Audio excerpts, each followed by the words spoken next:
Here's something Tim shares. This is a little bit of good news. Check this out. This is from EcoWatch.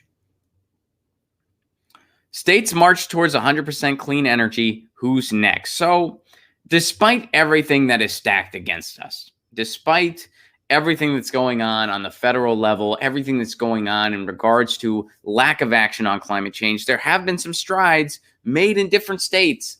And that's a little bit of a reason for optimism. Let's see what EcoWatch talks about in this article. And Tim, thank you for sharing this.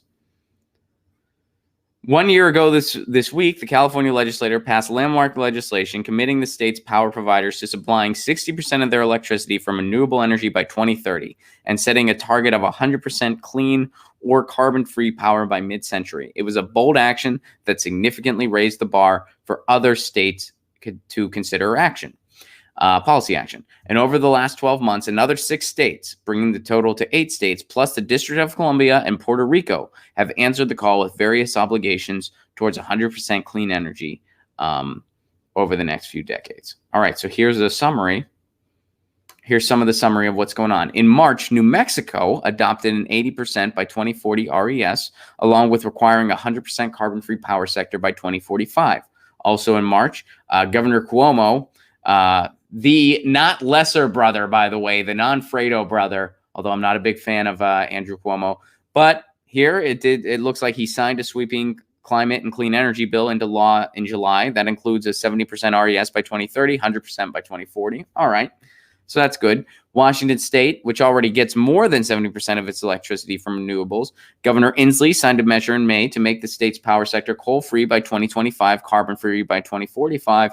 In addition, the Nevada legislature included a goal of 100% clean energy power supply by mid-century as part of the bill it adopted in April to double its RES to 50% by 2030. So you see some different things going on here, some different numbers going on here. Looking at this thematically, what this is telling us is that despite what's going on the federal level, which might not get better anytime soon, there's a significant chance that Trump is going to be president again in 2020. There's a good chance he will win again.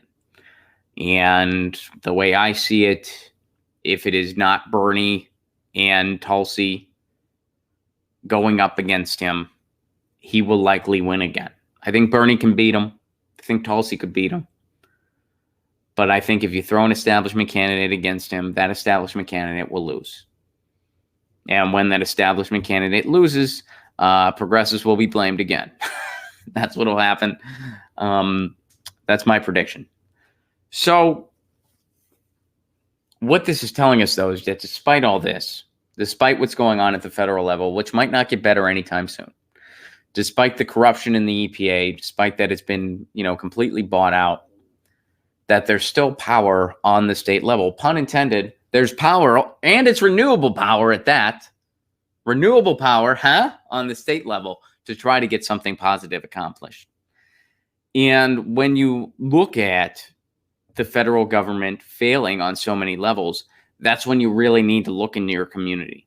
And you need to say, what can we do to try to fight this? Because at the federal level, it's not getting done. So we have to get something done on our own now. And that's why recycling makes a difference. That's why composting makes a difference. You do the best you can as an individual. Are you going to change the world on your own? No, probably not. But if everybody does a little bit, it will change the world.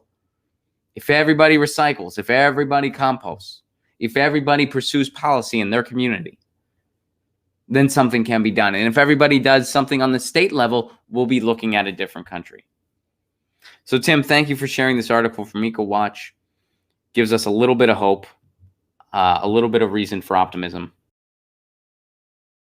Get your news on with Ron. Don't you want to know what's going on? We're getting our news on today.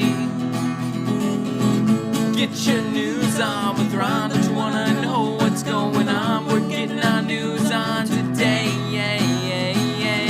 You can tweet me an article at Ron Placone. We'll go through it together and